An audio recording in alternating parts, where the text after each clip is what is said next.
So hello everyone, my name is Ankit Kuswaha and I am currently pursuing my BTech from Triple IIT Sri City. मेरा branch ECE है। आई hope कि आप सब अच्छे होंगे। हम लोग जो चैप्टर कर रहे थे उसका नाम है बायोमोलिक्यूल्स और हमने इसके दो सेशन ऑलरेडी कर रखे हैं, तो आज इसका तीसरा सेशन करते हैं। आज के सेशन में बेसिकली हम लोग एनसीईआरटी एग्जाम्पलर के प्रॉब्लम्स को सॉल्व कर रहे होंगे। हमने क्वेश्चन नंबर 40 तक ऑलरेडी सॉल्व कर रखा है, तो चलते क्वेश्चन नंबर 41 पे। तो ये है अपना क्वेश्चन नंबर 41। क्वेश्चन नंबर 41 है, during curdling of milk what happens to sugar present in it. हमें पूछ रहा है जब कर्डलिंग ऑफ मिल्क होता है, तो मतलब मिल्क को कर्ड में कन्वर्ट किया जाता है, तो उस समय शुगर जो होता है उसके अंदर उसके साथ क्या होता है। ठीक है, तो वो कौन सा शुगर होता है पहले तो ये देख लेते हैं। तो वो शुगर होता है लैक्टोज। ठीक है, और वो क्या होता है, वो लैक्टिक एसिड में कन्वर्ट हो जाता है। तो सिंपल है, the sugar lactose is converted into lactic acid is converted into lactic acid कौन से प्रोसेस में, curdling of milk, during curdling of milk. That's it, ये था क्वेश्चन नंबर 41। अब चलते हैं अपने नेक्स्ट क्वेश्चन पे, क्वेश्चन नंबर 42 पे। तो क्वेश्चन नंबर 42 क्या है, how do you explain the presence of 5 OH groups in glucose molecule. Glucose molecule में हम सबको पता है कि 5 OH ग्रुप्स होते हैं, पर अपन उसको प्रूफ कैसे करेंगे। ठीक है, तो इसका एक टेस्ट होता है। टेस्ट क्या होता है, ग्लूकोज का जब एसाइलेशन करते हैं ना एसिटिक एनहाइड्रेट के साथ, तो वो पेंटाएसिटिल डेरिवेटिव देता है, जिससे हमें ये पता चलता है कि ग्लूकोज के अंदर 5 OH ग्रुप्स हैं। ठीक है, तो सिंपल सा टेस्ट है, अपन करके देखते हैं उस टेस्ट को। रिएक्शंस लिख लेते हैं उसके। So glucose gives pentacetyl derivative on acylation with acetic anhydride। ठीक है, अब अपन इसका रिएक्शन देखते हैं, इसका रिएक्शन क्या है। ये अपने पास ग्लूकोज है, CHO CHOH4 CH2OH। इसका रिएक्शन कराते हैं एसिटिक एनहाइड्राइड के साथ। ये हो जाएगा CH3CO CO2O। ठीक है, और इसको अपन किसके प्रेजेंस में रिएक्शन कराते हैं, ZnCl2 और हीट। ठीक है, तो ये अपने को क्या मिलेगा, ये अपने को मिलेगा ग्लूकोज पेंटाएसिटेट। उसका फॉर्मूला क्या होता है, CHO CHO CO CH3 4 and CH2OCO CH3। और अपने पास 5 molecules of CH3COOH, acetic acid भी हो गया। ठीक है, तो ये अपना प्रूफ है कि ग्लूकोज में 5 OH ग्रुप्स होते हैं। ठीक है, this confirms the presence of 5 OH groups। This confirms the presence of 5 OH groups। So that's it, ये था क्वेश्चन नंबर 42। अब चलते हैं क्वेश्चन नंबर 43 पे। क्वेश्चन नंबर 43 है, why does compound A given below not form an oxime। तो हमें ये कंपाउंड दिया है। ठीक है, और ये पूछा है कि ये ऑक्साइम क्यों नहीं बनाता है। ठीक है, तो इसको देखते हैं क्या होगा। ये अपना क्वेश्चन नंबर 43। बेसिकली इसका नाम क्या है, इसका नाम है ग्लूकोज पेंटाएसिटेट। ठीक है, ये जो अपना स्ट्रक्चर है इसका नाम है ग्लूकोज पेंटाएसिटेट। ये क्या है, ये है ग्लूकोज पेंटाएसिटेट। बेसिकली क्या होता है, इसके पास एक कोई भी फ्री ओएच ग्रुप नहीं है। ठीक है, उसकी वजह से क्या होता है, उसकी वजह से इसको अपन ओपन चेन में कन्वर्ट नहीं कर सकते जिसमें फ्री CHO ग्रुप हो, और इसलिए ये ऑक्साइम नहीं बनाता है। बस सिंपल सा है, तो इसको अपन नोट कर लेते हैं, glucose pentaacetate does not have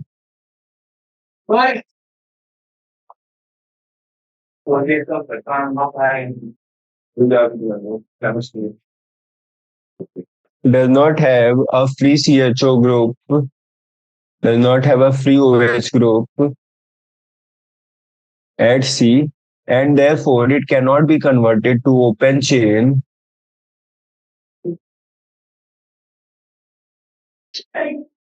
chain form to give free aldehyde group। ठीक है, open chain form to give a free aldehyde group and hence it does not form the oxime. So that's it. ये था question number 43. आई hope कि आप सबको clear होगा. अब चलते हैं क्वेश्चन नंबर 44 पे. सो क्वेश्चन नंबर 44 है, why must vitamin C be supplied regularly in diet. So हमें पूछा विटामिन सी को हमें रेगुलरली क्यों सप्लाई करना चाहिए अपने डाइट में. ठीक है.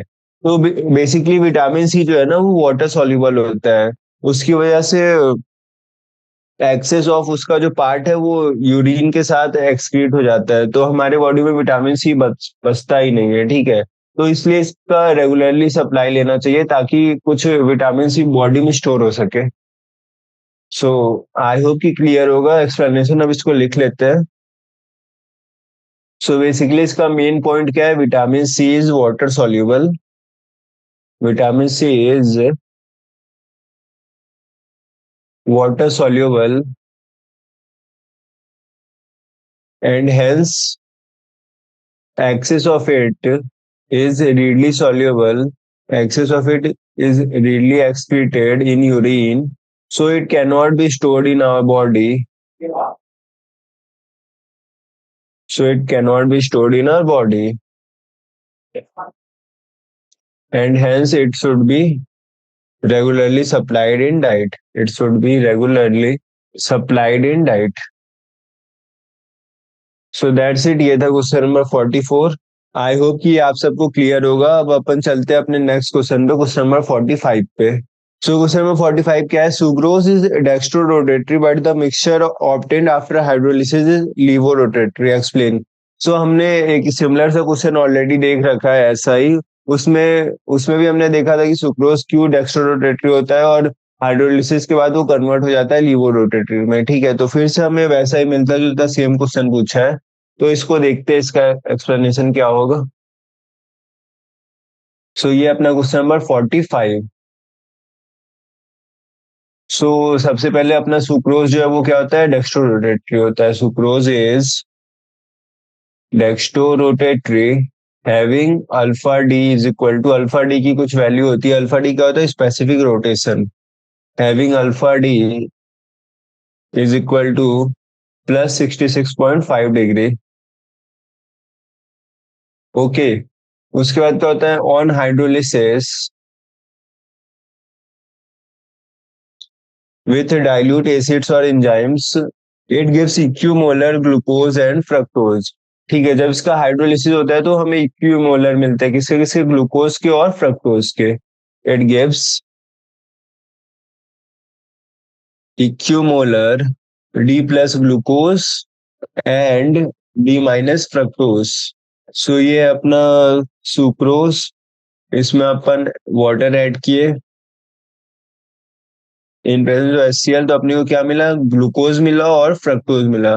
ग्लूकोज क्या होता है, डी प्लस. ठीक है. इसका कॉन्फ़िगरेशन होता है डी प्लस, और इसके साथ अपने को और क्या मिला, इसके साथ अपने को मिला फ्रक्टोज.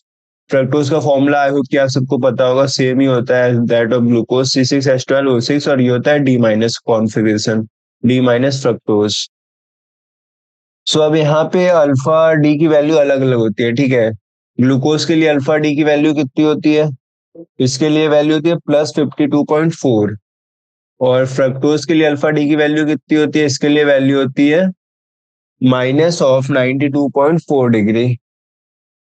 सो ओवरऑल जब आप इसको ऐड करेंगे ना तो हमारे पास नेगेटिव में आएगा स्पेसिफिक रोटेशन की वैल्यू, और उसकी वजह से अपना जो सुक्रोज है वो कन्वर्ट हो जाएगा लीवो रोटेटरी में. ठीक है. तो बस यही था, इसको अपन नोट करते हैं. Since D minus fructose has larger specific rotation, has larger या greater कुछ भी बोल सकते हैं, larger specific rotation then D minus fructose has larger specific rotation than D plus glucose. The resulting mixture has specific rotation of minus of 39.9 degree. The resulting mixture has specific rotation of minus of 39.9 degree. Therefore, the mixture is levorotatory. Therefore, the mixture is levorotatory. So I hope कि question number 45 आप सबको clear होगा। अब अपन चलते हैं अपने next question पे, क्वेश्चन नंबर 46 पे। सो क्वेश्चन नंबर 46 क्या है? Amino acids behaves like salts rather than simple amines और कार्बोक्सिलिक एसिड, एक्सप्लेन। तो हमें बोल रहा है अमीनो एसिड सॉल्ट की तरह बिहेव करता है रेदर देन सिंपल अमीन्स और कार्बोक्सिलिक एसिड, इसके पीछे क्या रीजन है? तो देखते हैं इसको। सो बेसिकली क्या होता है, एक्वस सॉल्यूशन में जो COOH ग्रुप होता है ना अमीनो एसिड का, वो एक प्रोटॉन लॉस करता है और NH2 ग्रुप जो है ना वो एक प्रोटॉन एक्सेप्ट करता है। तो उसकी वजह से क्या बनता है, उसकी वजह से ज्यूटर आयन बनता है और वो क्या होता है, एक तरह का सॉल्ट होता है, ठीक है। तो इसी वजह से अमीनो एसिड सॉल्ट की तरह बिहेव करता है रेदर देन सिंपल अमीन्स और carboxylic acid. So I hope कि आप सबको क्लियर होगा ये 46, क्वेश्चन नंबर 46। इसको अपन नोट करते हैं। In aqua solution the COOH group, the COOH group of an amino acid loses a proton and NH2 group accepts a proton to form jitter ion, which is a salt. To form jitter ion salt. ये अपना amino acid ये किस में convert होता है? ये convert होता है अपना ज्यूटर आयन में। ये हो गया अपना zwitter ion. So I hope कि क्वेश्चन नंबर 46 आप सबको क्लियर होगा। कुछ नहीं होता है, एक्वस सॉल्यूशन में जो अपना अमीनो एसिड होता है ना उसका जो COH ग्रुप होता है वो एक प्रोटॉन लूज करता है और जो अपना NH2 ग्रुप होता है वो एक प्रोटॉन एक्सेप्ट करता है, जिसकी वजह से अपना ज्यूटर आयन बन जाता है जो कि एक सॉल्ट होता है। दैट्स इट, यही था क्वेश्चन नंबर 46। आई होप कि आप सबको क्लियर होगा। अब चलते हैं क्वेश्चन नंबर 47 पे। तो क्वेश्चन नंबर 47 क्या है? Structures of glycine and alanine are given below, so the peptide linkage in glycyl alanine. ठीक है, तो हमें ग्लाइसिन और एलेनिन का स्ट्रक्चर दिया, ये ग्लाइसिन और ये एलेनिन है, और हमें बोला है कि इनके बीच में जो पेप्टाइड लिंकेज होता है ना ग्लाइसिल अलिनिन में, वो शो करने को बोला है। तो ठीक है, इसको शो करते हैं। क्वेश्चन नंबर 47 थोड़ा सा पहले नोट कर लेते हैं, उसके बाद अपन इसको शो भी कर देंगे, ठीक है। तो क्या होता है, तो ग्लाइसिन का कार्बोक्सिल ग्रुप और एलेनिन का अमीनो ग्रुप दोनों कंबाइन होते हैं और अपने को क्या देते हैं, ग्लाइसल अलीन देते हैं, ठीक है। तो इसको नोट करते हैं, the carboxyl group of glycine and amino group of alanine when combines together they form glycyl alanine, they form glycyl alanine through a peptide linkage. तो एक बार दोनों का फॉर्मूला लिख के देख लेते हैं। तो ये अपना ग्लाइसिन और अपने को चाहिए एलानीन चाहिए, तो ये है अपना एलानीन और ये अपना ग्लाइसल अलानीन, ठीक है। अब जो अपन बनाने जा रहे हैं तो ये हो गया H2N, CH2, C double bond O, NH, CH, C COOH और ये CH3, और ये अपना पेप्टाइड लिंकेज। ये क्या है, ये अपना पेप्टाइड लिंकेज। बस यही अपना क्वेश्चन नंबर 47, और इसका नाम क्या है, इसका नाम है ग्लाइसल अलानीन। सो आई होप कि क्वेश्चन नंबर 47 क्लियर होगा आप सबको। अब चलते हैं अपन क्वेश्चन नंबर 48 पे। सो अपने पास क्वेश्चन नंबर 48 है। Protein found in a biological system with a unique 3 dimensional structure and biological activity is called a native protein. ठीक है, तो नेटिव प्रोटीन क्या होता है, बताया है कि जो प्रोटीन अपना बायोलॉजिकल सिस्टम में फाइंड किया जाता है, जिसके पास एक यूनिक 3D स्ट्रक्चर हो और वो बायोलॉजिकल एक्टिविटी परफॉर्म करे, उसको नेटिव प्रोटीन बोलते हैं, ठीक है। फिर क्या है, when a protein is in its native form it is subjected to a physical change like change in temperature और a chemical change like change in pH, denaturation of protein to explain the cause. So मैं बोला जब protein अपने native form में होता है तो subject to change होता है, ठीक है। फिजिकल चेंज भी हो सकता है, केमिकल चेंज भी होता है। तो वो चेंज क्यों होता है, ठीक है। सो बेसिकली क्या होता है, बेसिकली जब भी कोई भी फिजिकल या केमिकल चेंज होता है ना, तो हाइड्रोजन बॉन्डिंग है या फिर और भी अदर तरह के जो फोर्सेस है वो डिस्टर्ब हो जाते हैं। जो अपना ग्लोबुलस है वो अनफोल्ड हो जाता है, अपना हेलिक्स अनकॉइल्ड हो जाता है। ठीक है, उसकी वजह से जो सेकेंडरी और टर्सरी स्ट्रक्चर होता है ना प्रोटीन का, वो कुछ कुछ अपना पार्ट लूज कर देता है बायोलॉजिकल एक्टिविटी का। और अपन उसको ही क्या कहते हैं, इसी प्रोसेस को कहते हैं डीनेचुरेशन ऑफ प्रोटीन। ठीक है, तो बस इसको नोट कर लेते हैं, और अच्छे से समझ में आएगा, इसको नोट कर लेते हैं अपन। ड्यू टू फिजिकल और chemical change, hydrogen bonding and other attractive forces are disturbed, globulus unfold, and helix gets uncoiled to form a thread-like molecule. So therefore, secondary and tertiary secondary and tertiary structures of protein loses all or part of their biological activity, loses all or part of their biological activity. This process is called denaturation of protein. This process is called denaturation of protein. So I hope कि ये clear होगा आप सबको। सो ये था question number 48। अब अपन चलते हैं क्वेश्चन नंबर 49 पे।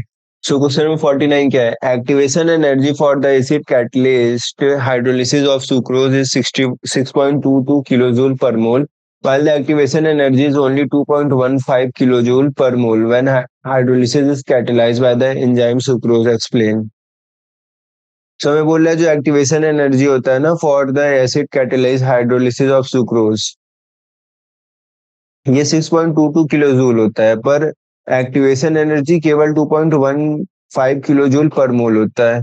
क्यों? ठीक है, तो बेसिकली क्या होता है, जो अपना एंजाइम्स होता है ना वो बायो कैटलिस्ट होता है, वो क्या करते हैं, एक्टिवेशन एनर्जी के मैग्नीट्यूड को रिड्यूस कर देते हैं। ठीक है, एक अल्टरनेटिव पाथ प्रोवाइड करते हैं, जैसे कि मान लीजिए अपने पास ये है ना, ये अपना पाथ है, तो एंजाइम्स क्या करेंगे, एक अल्टरनेटिव पाथ क्रिएट कर देंगे, ये शॉर्टकट पाथ। ठीक है, उससे क्या होता है, उससे एक्टिवेशन एनर्जी डिक्रीज हो जाता है। In the hydrolysis of sucrose the enzyme sucrase reduces the activation energy from 6.22 kilojoule to 2.15 kilojoule per mole. ठीक है, इसकी वजह से क्या होता है, इसकी वजह से जो अपना रिएक्शन है ना वो बहुत तेजी से होता है as compare to ordinary chemical reaction. तो बस यही था इससे एक्सप्लेनेशन, इसको अपन नोट कर लेते हैं अब क्वेश्चन नंबर 49 को, 49 के सॉल्यूशन को आई मीन। सो सबसे पहला तो अपना पॉइंट है, enzymes are biocatalyst. Enzymes are bio catalyst.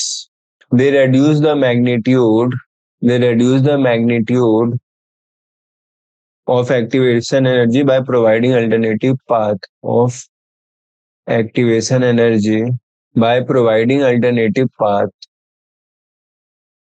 अब क्या होता है, हाइड्रोलिसिस ऑफ सुक्रोज में बेसिकली क्या होता है, in the hydrolysis of sucrose, in the hydrolysis of sucrose the enzyme sucrase reduces the activation energy. एक अपने पास एंजाइम जो होता है उसका क्या नाम है, सुक्रेज। ठीक है, तो enzyme sucrase reduces the activation energy, reduces the activation energy from 6.22 kilojoule per mole to 2.15 kilojoule per मोल। देख रहे हैं, इसको हाफ से भी कम कर दिया। ठीक है, enzyme 6.22 kilojoule per mole to 2.15 kilojoule per mole. As a result क्या होता है, अपना रिएक्शन बहुत ही फास्टर रेट से होता है as compare to ordinary chemical reactions.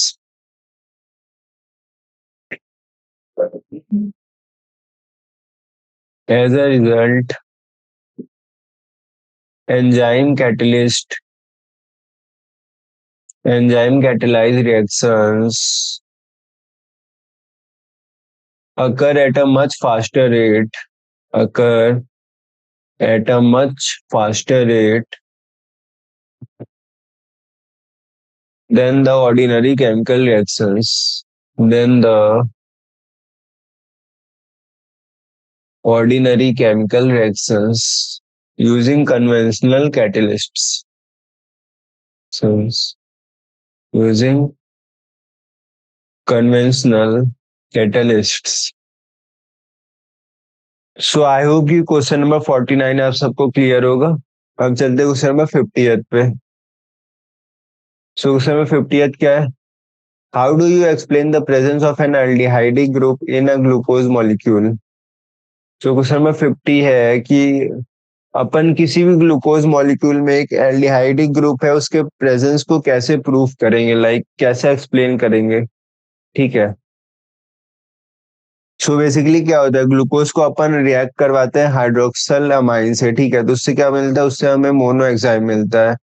और फिर उसमें एक और हाइड्रोजन साइनाइड ऐड करेंगे तो हमें साइनोहाइड्रीन मिल जाता है। ठीक है, इससे हमें ये पता चलता है कि कार्बोनिल ग्रुप प्रेजेंट है ग्लूकोज में। ये नहीं पता है कि वो एल्डिहाइड है या फिर कीटोन है, पर इतना पता चल जाता है कि वो कार्बोनिल ग्रुप है। उसके बाद अपन उसका ब्रोमीन वाटर से रिएक्शन करवा के पता कर लेते हैं कि उसमें एल्डिहाइड ग्रुप प्रेजेंट है कि नहीं है। ठीक है, तो बस यही है, इसको लिख के देखते हैं। Glucose reacts with hydroxyl amine to form a monoxime and adds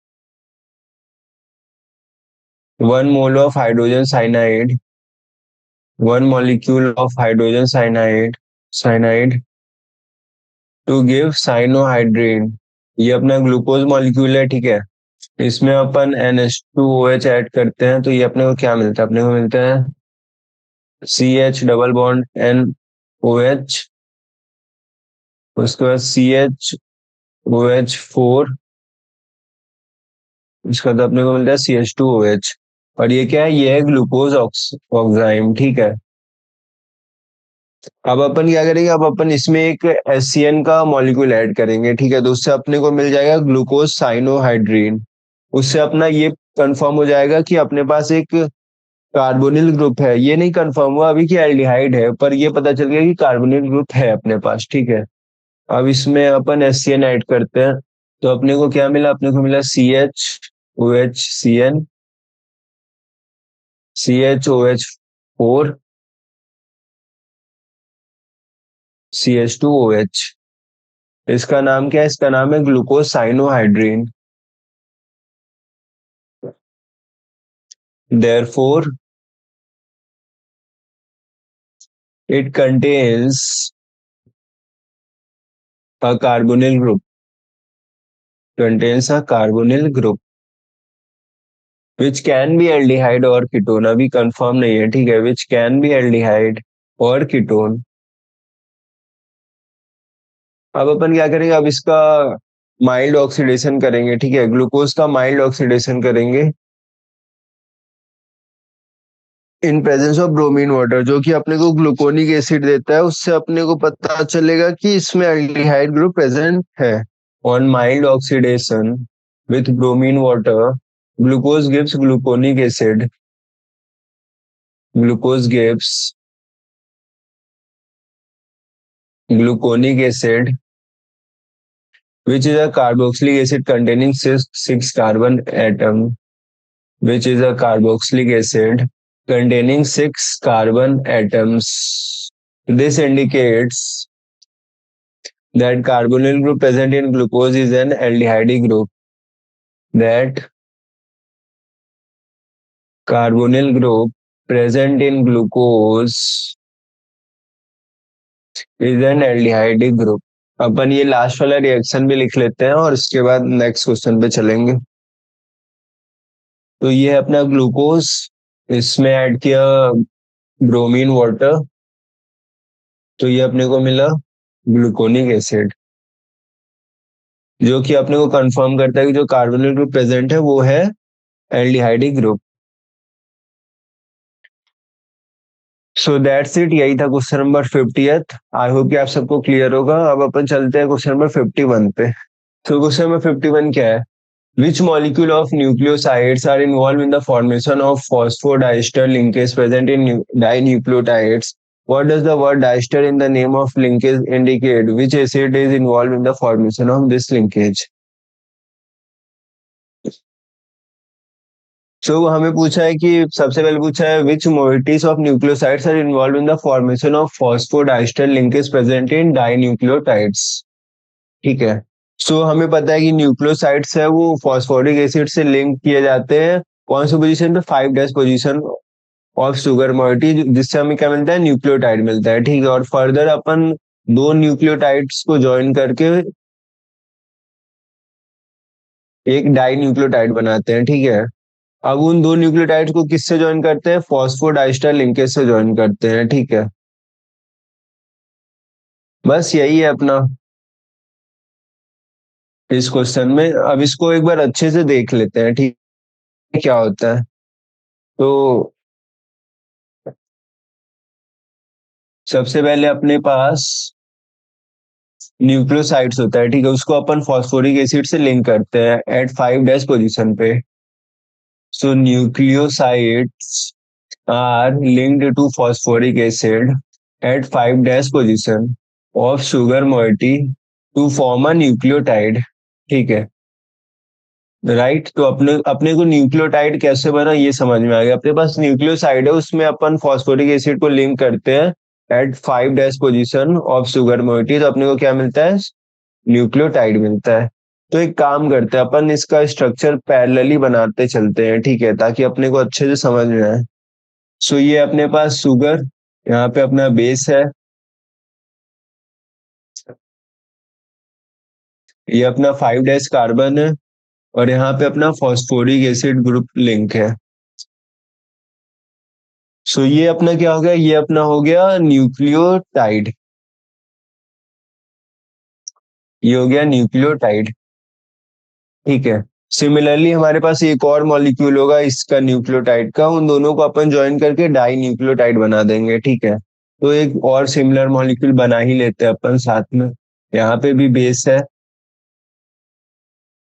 ये CH2 ग्रुप है, इससे अपना फॉस्फोरिक एसिड लिंक है, और यहाँ पे OH ग्रुप है। सो ये भी है, क्या है, ये भी है अपना न्यूक्लियोटाइड। अब इन दोनों को अपन फॉस्फोडाइस्टर लिंकेज से ज्वाइन करते हैं। ठीक है। इन दोनों को किससे ज्वाइन करते हैं, फॉस्फोडाइस्टर लिंकेज, फॉस्फोडाइस्टर लिंकेज। और ये क्या बन जाता है, ये बन जाता है डाई न्यूक्लियोटाइड। सो बेसिकली क्या होता है, ये जो अपना 5' शुगर है ना, 5' कार्बन ये हो गया, ये अपना हो गया 4' कार्बन, ये हो गया अपना 3' कार्बन। तो यहाँ पे अपन क्या करते हैं, ये वाला जो फॉस्फोरिक एसिड है ना, इसको उठा के यहाँ पे लगा देते हैं। ठीक है। यही होता है अपना फॉस्फोडाइस्टर लिंकेज। सो अपन एक बार फाइनल स्ट्रक्चर बना के देखते हैं कि अपने पास क्या मिलता है एज अ रिजल्टेंट। तो ये अपना फॉस्फोडाइस्टर लिंकेज, और ये CH2 से अटैच है, ये अपना बेस, ये अपना OH, ये अपना 3' कार्बन, ये भी अपना 3' कार्बन। ठीक है। सो बस यही अपना end product dinucleotide. So I hope कि आप सबको क्लियर होगा, हमने सबका स्ट्रक्चर भी बना के एक एक करके देख लिया है। और यही था अपना क्वेश्चन नंबर 51। सो थोड़ा सा और नोट कर लेते हैं इसमें फर्दर पॉइंट्स। अपना न्यूक्लियोटाइड बन गया। ठीक है। उसके बाद अपन ने क्या किया वो नोट करते हैं।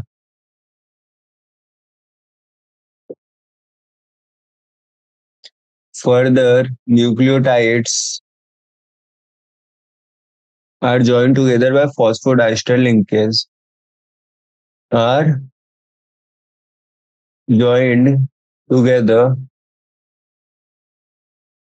by phosphodiester linkage between 5' and 3' carbon atoms, between 5' and 3' carbon atoms of pentose sugar to form dinucleotide of pentose sugar to form dinucleotide.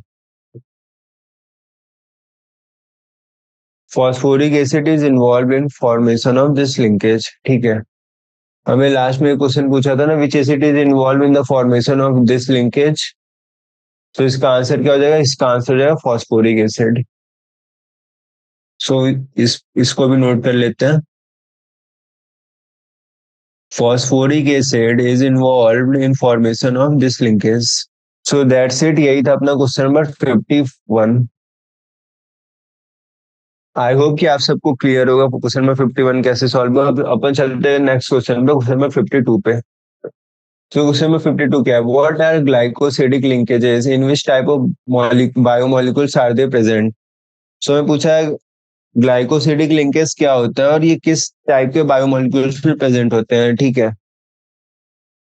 So basically क्या होता है, अपने जो कोई भी दो मॉलिक्यूल्स ऑफ मोनोसेक्राइड्स है तो वो एक दूसरे से कैसे ज्वाइन होते हैं? वो एक दूसरे से ज्वाइन होते हैं थ्रू एन ऑक्साइड लिंकेज. और उसमें क्या होता है? लॉस ऑफ वाटर होता है. ठीक है. उस लिंकेज को अपन क्या बोलते हैं? उस लिंकेज को अपन बोलते हैं ग्लाइकोसिडिक लिंकेज. और ये किसमें किसमें प्रेजेंट होता है? ये डाइसेक्राइड्स में, ट्राइसेक्राइड्स, पॉलीसेक्राइड्स, सब में प्रेजेंट होता है. ठीक है. तो अपन नोट करते हैं, two molecules of monosaccharides are joined together by an oxide linkage formed by the loss of water molecule. Two molecules of monosaccharides are joined together by an oxide linkage formed by the loss of water molecule. ठीक है. Such a linkage between two monosaccharides unit to oxygen atom is called glycosidic linkage. Such a linkage between two monosaccharide units through oxygen atom is called glycosidic linkage. अब अपना next part क्या पूछा था? In which type of biomolecules are they present? कौन कौन से biomolecules में ये प्रेजेंट होते हैं? तो हर तरह के बायोमोलिक्यूल्स में प्रेजेंट होते हैं. वो शायद वो चाहे मोनोसेक्राइड हो, डाइसेक्राइड हो, या नहीं नहीं, मोनोसेक्राइड में तो नहीं होता. मोनोसेक्राइड में तो ग्लाइकोसिडिक लिंकेज ही नहीं होता. Disaccharide, trisaccharides and polysaccharides. So glycosidic linkage are present in disaccharides. Disaccharides की एग्जांपल क्या है? सुक्रोज. ठीक है. Trisaccharides and polysaccharides etcetera.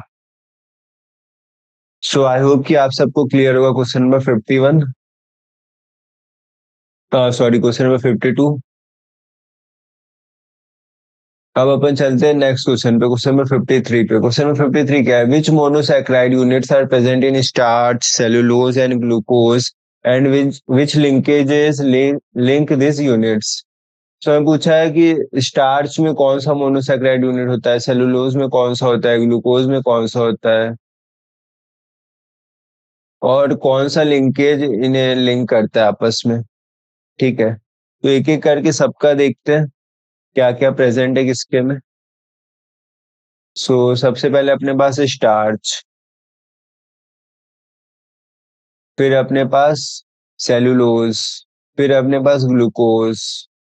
So starch में अल्फा ग्लूकोज यूनिट्स होते हैं अपने पास. ठीक है. सेलुलोज में बीटा डी ग्लूकोज यूनिट्स होते हैं अपने पास.